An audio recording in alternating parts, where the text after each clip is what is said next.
Well,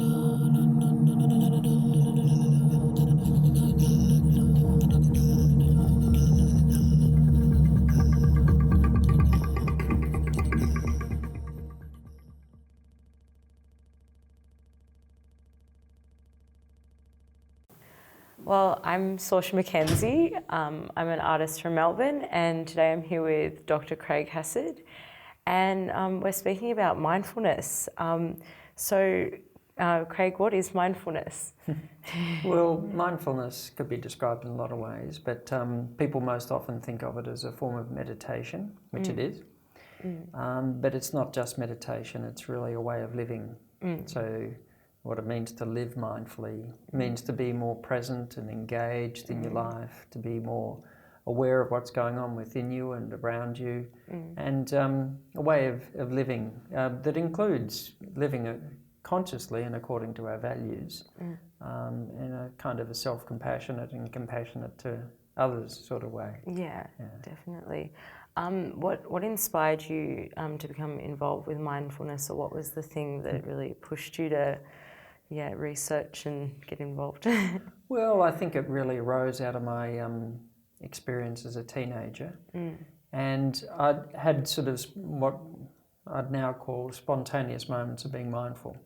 I just noticed especially in the lead up to sporting events, when I was doing a lot of competitive sport or up to exams, I noticed that if I wasn't present, I could wander into a lot of worry about what's going to happen, how am I going to go, and or back over the past, and relive, turn one stressor into 1,000 stressors by reliving it all the time. And it kind of twigged to me that the best way to make good decisions in your life, the best way to be able to feel okay and to function well. And I noticed that when I wandered into worry and stress and apprehension, that I could feel it in my body and it didn't feel right.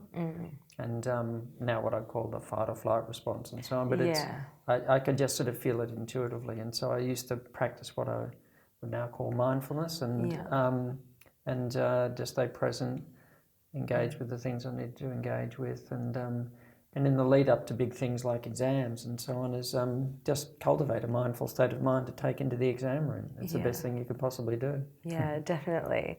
Do you?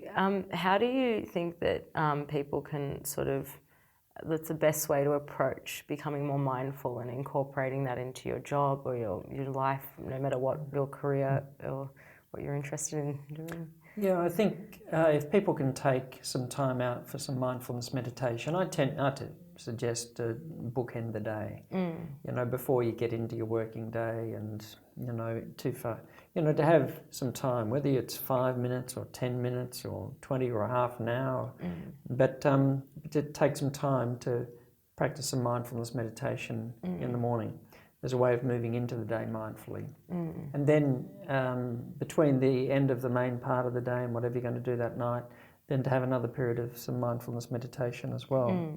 So it sort of bookends the day in a kind of a way. I sometimes use a metaphor, it's like punctuating your day with 2 full stops. But you can also have lots of little commas during the day. Yeah. You just finished the meeting and you need to get back to work on something else.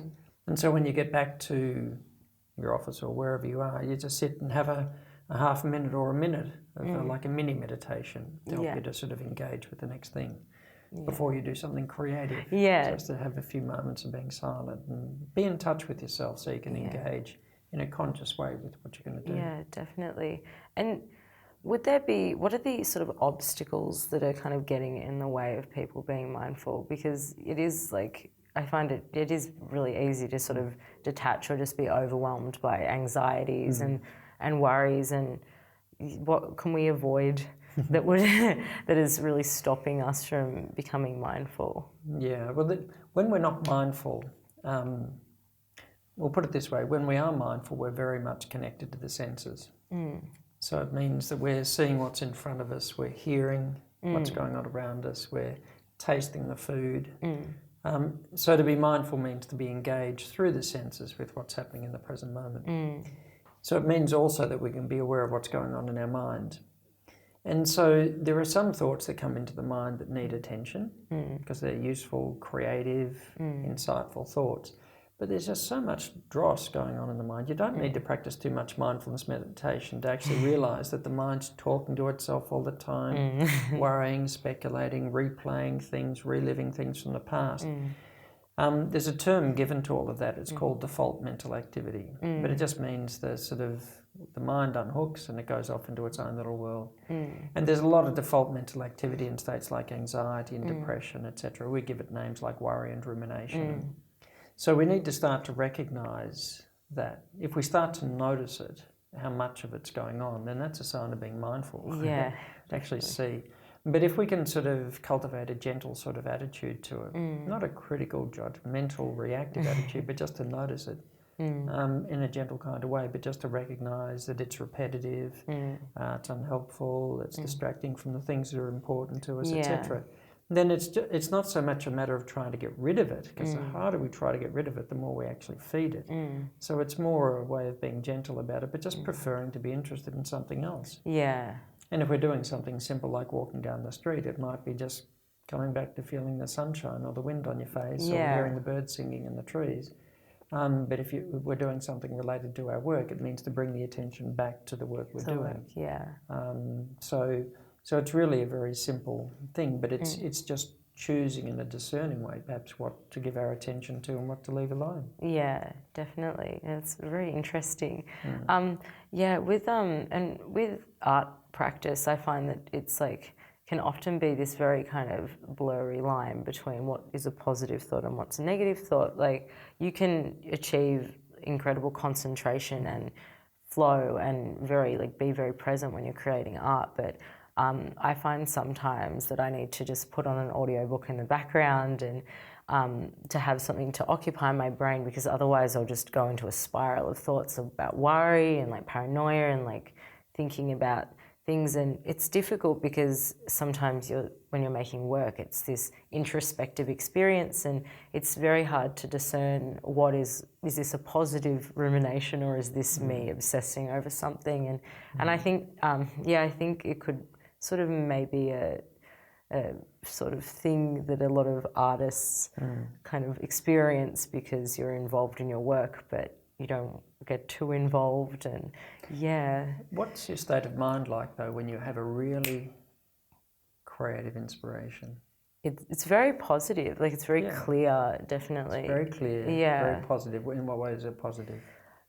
I think it's a very like involved feeling, like all of your attention's really onto this idea, and it's sort of like a sense of excitement about excitement. And the mind is ready to engage with it and unpack that idea.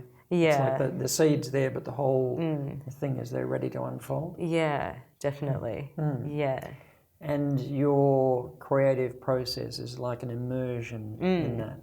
Yeah. And you're not interested in thinking about, should I take something out of the fridge to thaw out? Definitely, So there's a kind of real engagement with what you're doing. Yeah. That sounds pretty mindful to me. Yeah. But to recognise that sort of moment of creative inspiration, the clarity, the lucidity, the feeling that comes with that inspired moment of creativity. Yeah. That's a thought, a moment that needs attention. Of course. And there's a kind of discernment, but then there's a lot of stuff going on in the mind. Oh, I'm not coming up with anything good. Oh, what's everybody going to think? Oh, I haven't got much time to, oh, gee. What's wrong with me? Is my creativity drying up now? I don't know. What am I going to have for dinner? So there's all of that other stuff, which is like a competition for the creative process. I think sometimes to be mindful is to recognise now's not the right moment. Yeah. Now's a good time to have a walk in the park. Yeah. And now's the time to give a little bit of mental space. There's an interesting amount of research going on about how mindfulness helps with things like creativity and mental flexibility. And it seems to help with those things. But when we're in the distracted mode of mind, what was called default mode, the imagination circuits are going, but the circuits in the brain that are able to discern between useful ideas and not useful ideas, between worry and useful thoughts, for example, are not switched on. So we're losing the discernment, and any old thought is getting attention, whether it deserves it or not. Whereas when people cultivate more mindfulness, then it seems that the imagination circuits, the default circuits when they activate, are also running in parallel with those circuits in your brain that help to discern something useful from something not useful. Yeah. From the main focus of your creativity compared to the distraction. Of course. So you engage with the one, you leave the other. Yeah. Is it making sense? Yeah, no, that makes sense, yeah. Yeah. So to be mindfully creative is very different to being mindlessly creative. Yeah. Because most of the time when we're mindlessly creative, we're creating catastrophes and worries. Of course, yeah. Living a disaster in our minds. Definitely. What would you advise people who are maybe studying and struggling to concentrate, or in these, when people cope, that's like their coping mechanism is sort of listening to music or creating too much stimuli so you can't actually think about anything? Like, I think many people these days, especially a lot of kids who have silence has almost become a foreign experience to them. The world's become so noisy and distracted, the technology, the constant bombardment of the senses. And that distractibility of the mind, that kind of restlessness is kind of screaming to be fed the whole time. Yeah. And so many people, I think, feel like they need noise to sort of drown out or to dull the awareness of the distractibility of the mind. And paradoxically, and studies have been done on, say, students, that students actually learn the most and remember the most in silence. But in silence, the distractibility of the mind is so much more obvious. Yeah. It's like, it's like if you've got a white wall, then just a small fleck becomes obvious. Yeah. Compared to, something that's very patterned, etc. And it's a little bit like that with the mind in silence. The distractions become more obvious. So, and a lot of people feel very uncomfortable with silence these days. And that's fine. It's not like we've all, I'm taking up mindfulness, I've got to live in silence for the rest of my life. Yeah. But the ability to be comfortable in silence, the ability to be comfortable when there's ambient noise, traffic noise or whatever, still engage with what you want to do. Sometimes to have music, to create a kind of an ambience, for example, a relaxed sort of ambience.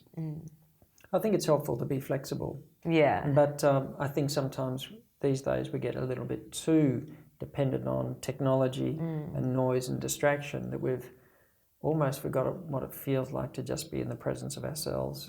Definitely. To be connected and aware of ourselves. And I think that that's something that we need to learn to do. Yeah. It's very simple, but it's not that easy. Yeah.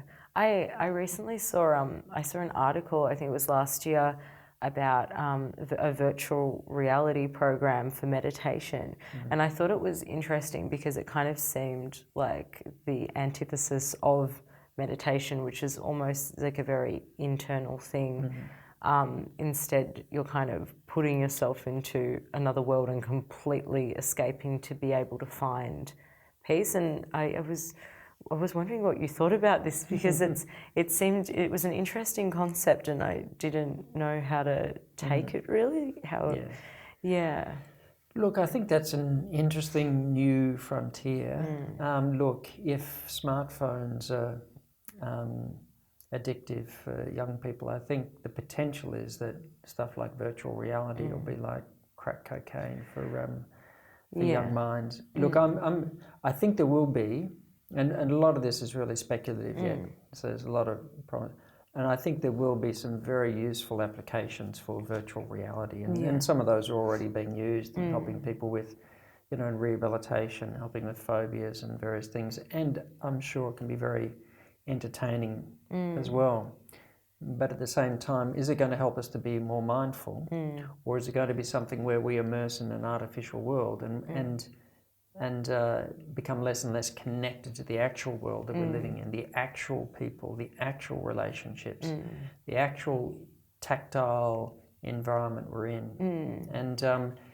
And I suspect, and maybe it'll be 10 or 20 or 30 years from now, when we might have, sort of science will come up with some answers for these questions, but I suspect that the mindful experience in a virtual reality is not going to be nearly so engaged and present and real as the actual experience of being immersed in your environment. Definitely. And when I was reading this as well, they use the word presence as a term in virtual reality. That's really the ultimate goal, is having presence in the kind of environment you're in, so you believe you're actually there, and that's meant to be the final kind of, it's the peak of virtual reality. And it was just interesting because it's sort of, you're being present somewhere else, so it's kind of the entire opposite of if they're using it as this a meditation thing. I think it sounds interesting, but it's quite confusing, and it does sort of seem like just a form of escapism. It really does. Well, I think it's kind of happening to an extent already with social media and other things we have where people are retreating from their lives, and life is being sucked into a very small screen. Definitely. And actual relationships are getting ignored, and virtual relationships are getting all the attention. And I suspect there is the potential for VR to take that to another level. And so a person will only think, I'm fulfilled and I live in this environment and I can entirely manipulate how I want it to be. And then there you are, you take stuff off and you're back in your life. And we're losing our ability to engage with our life in an authentic way. And we're wishing to retreat, and I can only find satisfaction in some kind of world that doesn't actually exist. Yeah. And the other question I've got is whether for children who I'm sure will immerse themselves in no time at all in virtual reality, but what effect that will have on the developing brain. We know that screen time, for example, a lot of screen time for a child in early childhood has significant negative effects on attention, and it causes attentional problems, and can have, cause problems with academic performance and so on. Too much social media has negative impacts on mental health and so on. But virtual reality could have other effects as well on a developing brain, where a child starts to lose its ability to distinguish between imagination and reality, and that could leave kids very vulnerable. So, look, for me the jury's out, but I got a hunch where I'd put my money. Yeah. I'd say, perhaps use it well, but take care with the assumption that it's going to be all good and all a bed of roses, because we might be wrong. Yeah, no, it's definitely kind of this sort of the way that kind of social media and like VR, which is even more kind of dramatic, can make you dissociate from reality, and yeah, I wonder, is social media sort of one of the enemies of mindfulness in a way sometimes? Because I think that the way the sort of platforms are set up, they have so many good things. You can speak to friends all over the world at any time, but then there's also a lot to do with kind of creating a persona and getting validation through something which actually isn't benefiting you. The way that you can see people ignoring you, and it's all feeds into this sort of our primal anxieties. Do people like us? Like, are we a part of a community? Yes. And yeah, like even I downloaded an app. It costs like $7. It gives me an alarm on my phone if I look at it for more than 20 minutes at a time, because I felt like it was unhealthy, and it was sucking me into something which really wasn't benefiting me, like just looking into a screen for a silly amount of time. Yeah. Well, look, at least a third, possibly 40% of young people these days would have a diagnosable addiction to their device. And I'm not using the word figuratively, cannot control the behaviour, and anxiety, the withdrawal of it, tolerance, need more and more. And so, but look, the technology can be fantastic. It can provide so many things if it's used well. So if we're the masters of the technology rather than slaves to it, then it could serve a person very well and provide things you otherwise couldn't have. Yeah. The way it tends to be used in a kind of addictive, and then the stuff is designed to sort of draw a person in more and more and for longer and longer. Yeah. Because that's, you know, what sells. And and many people very unconsciously get drawn so deeply into it, find it hard to control the behaviour. Constantly checking the device, you know, like this compulsion. And it creates a kind of a disconnect. I mean, our modern idea of being connected is creating a massive disconnect. Yeah. From place, from people, from environments, from your life, your priorities, and so on. And well, there's more and more research coming out that that's not healthy. Yeah. And you know, so poor mental health, poor academic performance, and behavioural problems, and various things that when it's used to that kind of excess. So it's and see, the thing is, it replaces so many other things, and one of those, of course, is physical activity as well. Of course. And you know, exercising and being active, doing other things that are creative. So yeah, I think perhaps in 5 or 10 years we're going to, you know, think very differently about it and have to get a few boundaries around it.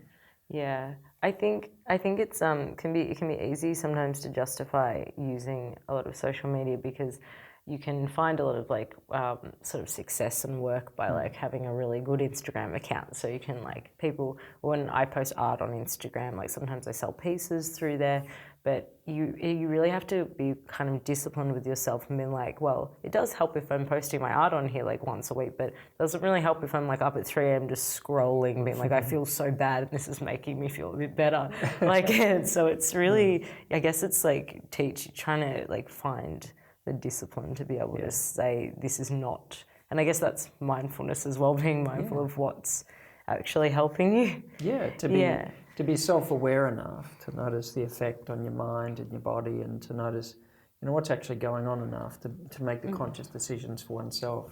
About to be present enough to notice, now's the time to stop. Yeah. Now's the time to put that away. Yeah. Now's the time to get on with something else. Definitely. Yeah. And that's a part of what it means to be present. To know when to stop, not just when to get on with something. Yeah, of course.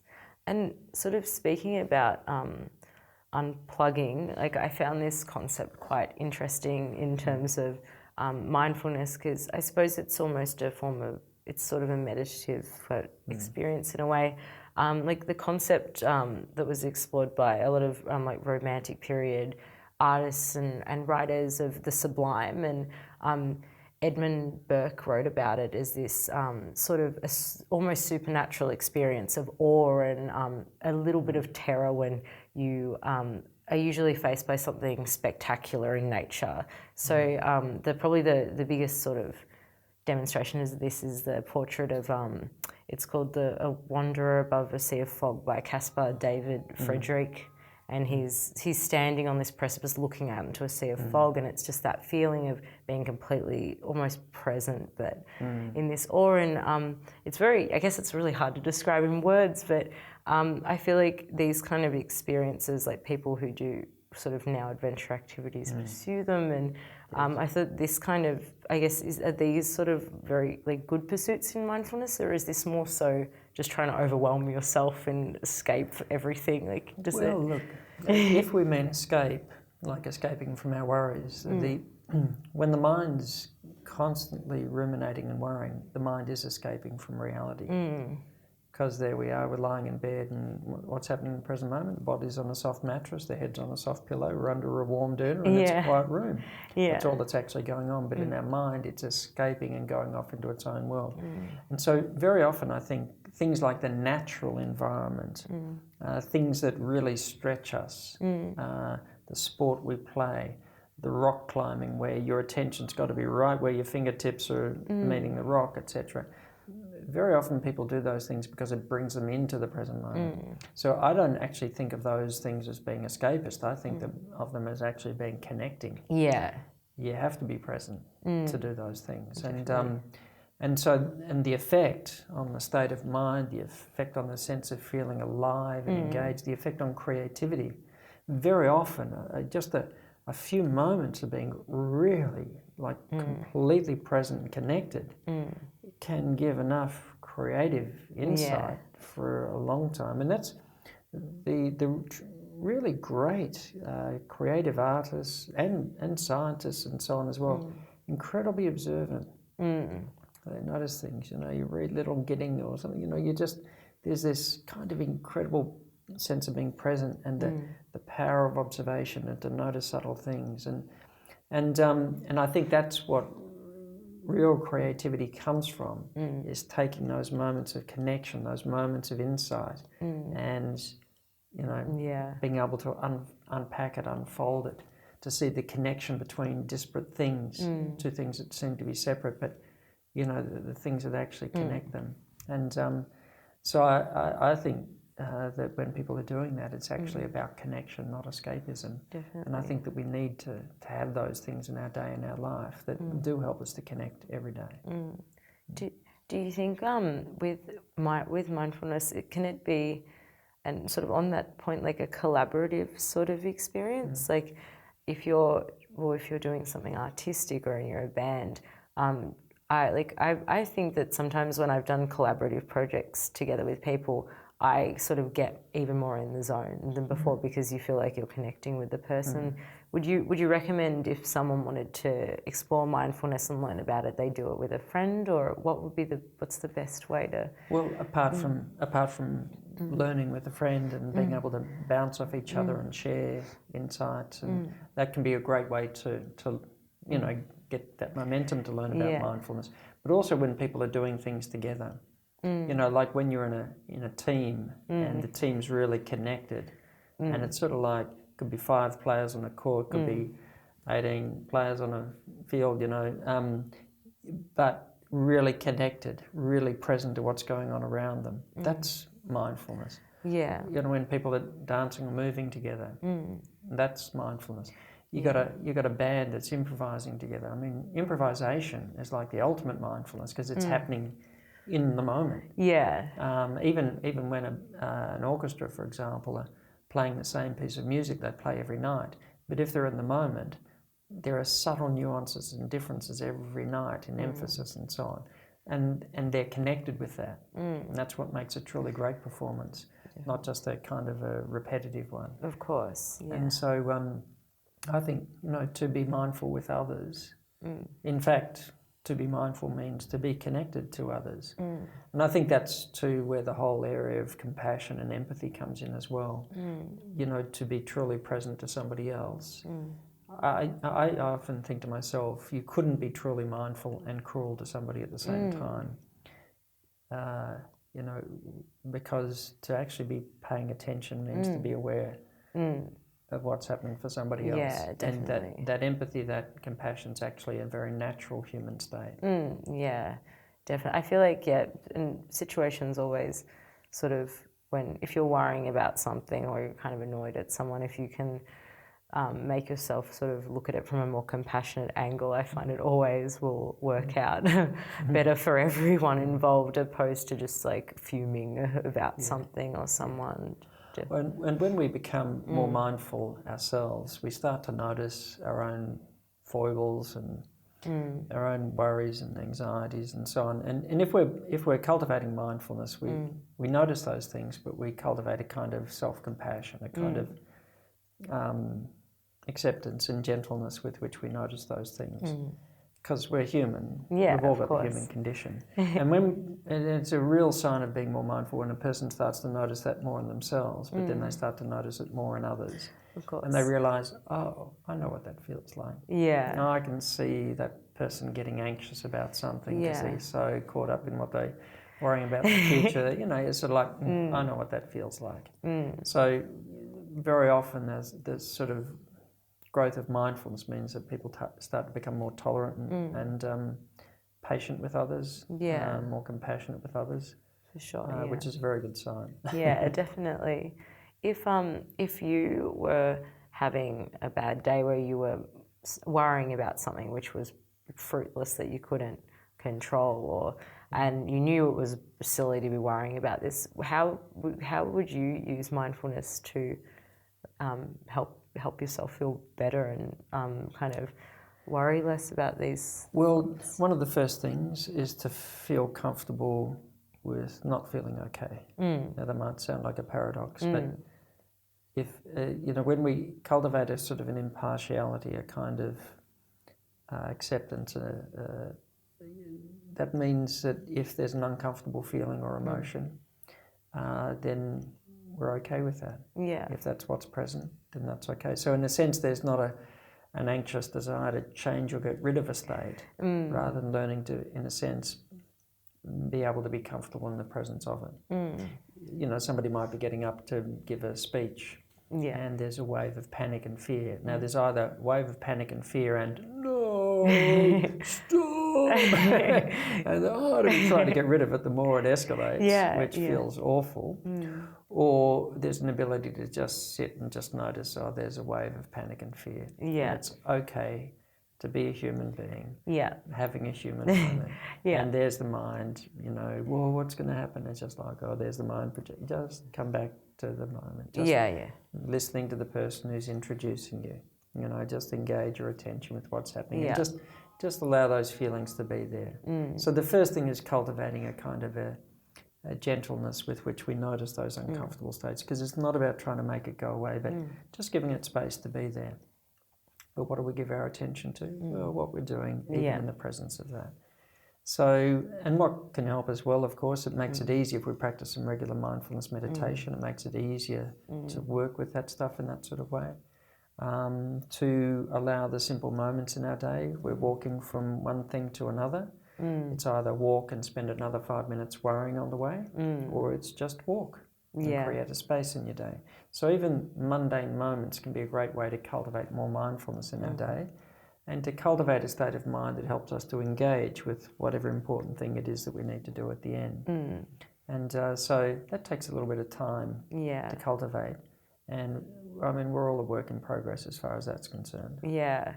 I'm not sure if this is a good mindfulness thing, but when I'm making work and I'm get quite distracted, sometimes I set myself sort of little challenges. So if I'm drawing a building, I'll look at the time and I'll say, how many windows or whatever can I draw in 5 minutes on the building? So then I'm kind of like playing a game with myself, and it's very present. I'm not sure if that's a good mindfulness technique, or I guess it's just sort of be the same if you're walking down the street and you're like, how many red things can I spot on my walk, or if it's more of a distraction, or Well, no, I think that you're probably quite intuitively practicing a way of helping you to engage with what you're doing.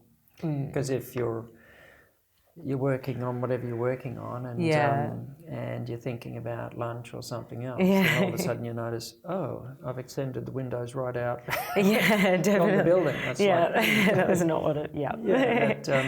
Okay, well, what am I going to do with that now? And, so, but if it's just a way, and even if it's a bit of a game, to engage your attention with what you're doing, or when you're driving, and you're noticing things as you're driving, and but it's a way of being mindful. But you got to make a choice between what's relevant and on task, and what's really is distracted and taking it away. Of course, definitely. Well, I think everybody seems to be reading a lot more about mindfulness, and it seems really prominent in literature, and like even online you can find so many more things about it. Do you think there's going to be many more courses in universities and schools, and is this an important thing to try and introduce it earlier to people? Look, I often describe it as life's most important life skill. I think the rise of interest in mindfulness is not some fad. It's a world, a distracted, fast-paced world that can't stop itself. It's forgotten where the brake pedal is. That is screaming out for an antidote to this sort of disease of modern existence. There are wonderful things, obviously, about the modern world and everything else, but we're kind of really losing at the moment. So we're sort of this fast-paced, distracted, multitasking kind of environment. And the interest in mindfulness is because I think we need something to get us back to basics, to help us to connect with ourselves, connect with our world, connect with our values. And So I think that's why, because it's been around for a long time, and it's not an Eastern thing. I mean, mind you, in the Eastern traditions, the Buddhist tradition, for example, there's a very full and rich description of it and the practices of it. But you can find the elements of mindfulness. The present moment is not an Eastern thing. It's a universal thing. Yeah. You know, being connected to your senses, you know, is not an Eastern thing. It's a universal thing. And so, but I think we really need it these days. And it's been around for a long time, but it's sort of like all of a sudden we realise we need it, and hopefully it'll do its job, and probably at some stage in the future, people kind of forget again. Yeah. And until the next time, we sort of what's happening. Yeah. Yeah. I'm speaking about Buddhism in mindfulness is the concepts of sort of detachment and everything being ephemeral. Are they quite important things? Because I've noticed in lots of meditation, when to like really calm you down, like if there's a 5-minute video that's like, this video will make you calm, a lot of it's about speaking about like feelings being quite ephemeral, like is kind of sort of exploring the themes of detachment an important part of being mindful, or is that more of a kind of...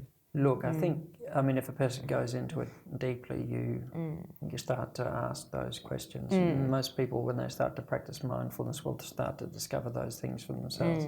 To say that things are ephemeral, that they pass, that they're temporary, is not wishful thinking or some kind of consolation. It's just a statement of fact. Yeah, definitely. And to remember that, so there we are, we're experiencing something uncomfortable, a wave of fear or whatever. If we get so immersed as if this is going to go on forever, rather than just observing, here's another passing state, there's another passing thought, there's another passing sensation. And to remember that too with the things that we find pleasant.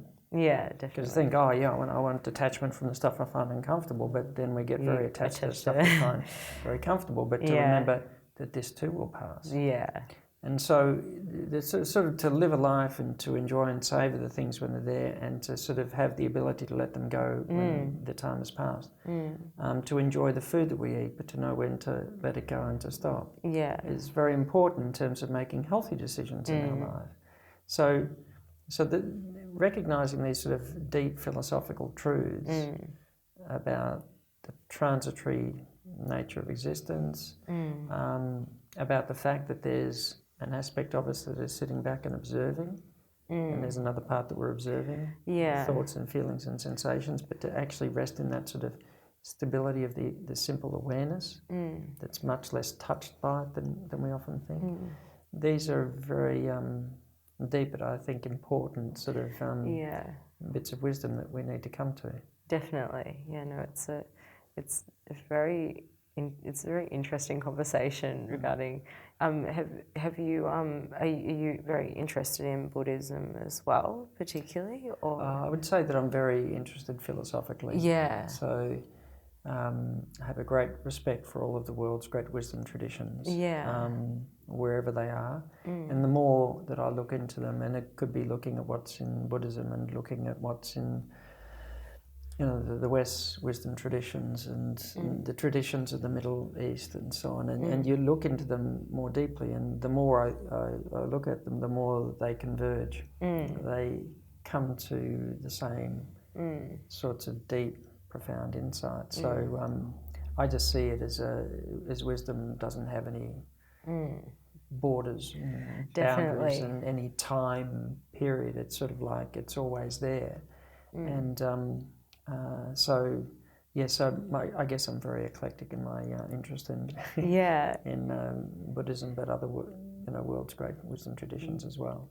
I had to, when a couple of years ago I went, and my friend and I went to Mount Koya in Japan, and we stayed in one of the temples with the monks who practice esoteric Shinto Buddhism, and they were really fun. Like, we had a great time. Like, you get to eat dinner with everyone, and everyone tries to give you too much sake because it's funny. But then we'd wake up every morning and we go to the service, and it was very peaceful. Like, it was a really it was a really fantastic experience. And there's the gardens there, and I think a big meditative process is people tending the gardens, and it was a really interesting sort of change of pace and sort of immersing ourselves, or like being lucky enough to have people show their like spiritual culture to it was really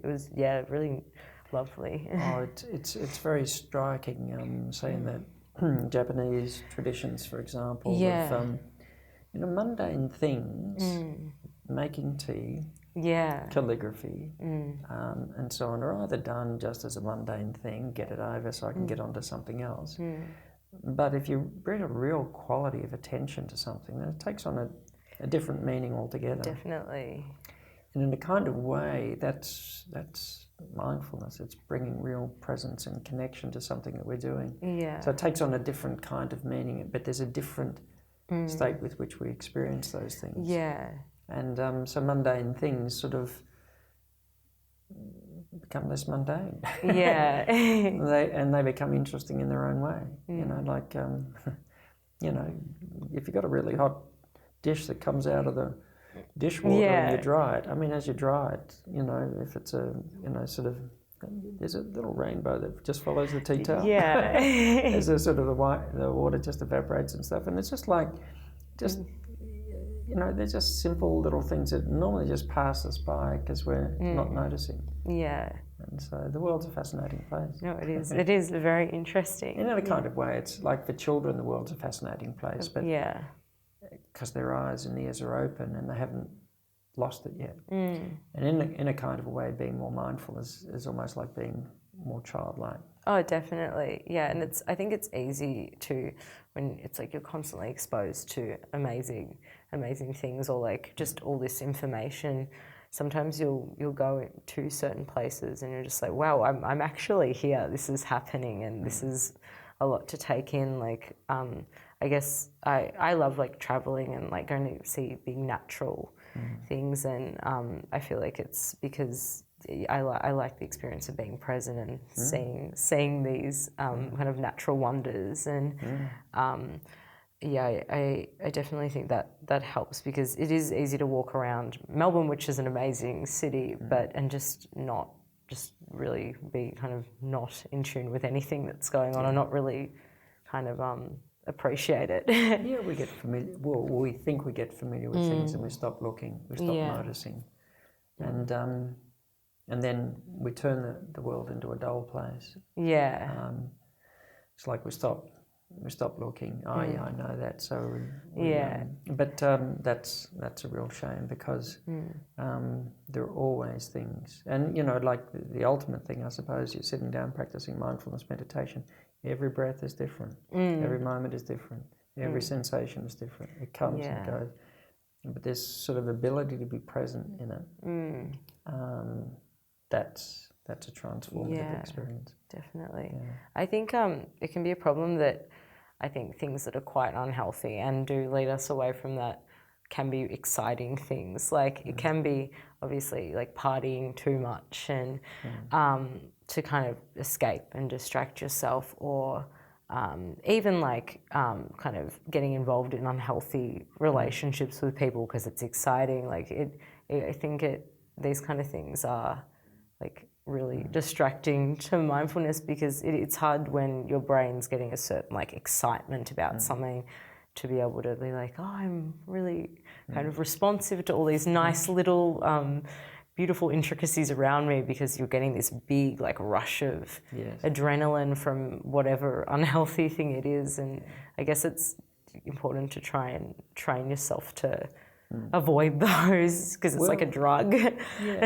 Well, and look, and we can be mindful and just totally enjoy ourselves. It's like there's nothing wrong with enjoying the moment, but if we're aware enough in the moment, we recognise, oh, time to stop. Yeah, or, that's enough. Or about to, in the enthusiasm of the moment, about to do something I'm really going to regret for a long time. Yeah. So to actually be conscious enough to recognise that when the whole emotive kind of rush is happening, that we don't totally lose our ability to discern. Definitely. Is probably helpful, because that's going to be the thing that's going to keep us out of hot water. Yeah. But even if we make mistakes, as we all do, even if we can just be mindful of that and learn something from it and move on, then the mistake will have been turned to something useful.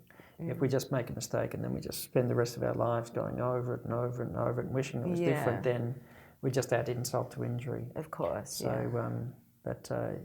no, it's really not just cultivating mindfulness with the things we find uncomfortable. It's to be, mindful about the things we find very pleasant and comfortable. Yeah. It's just as important. I think Socrates used to talk about the attachments to things that are unpleasant. He talked about the chains of iron and chains of gold. Ah, yes. The chains, nevertheless, we get attached to stuff, but it's so it's important to be mindful of whatever's presenting itself to us. Yeah, no, that's very important. I love that.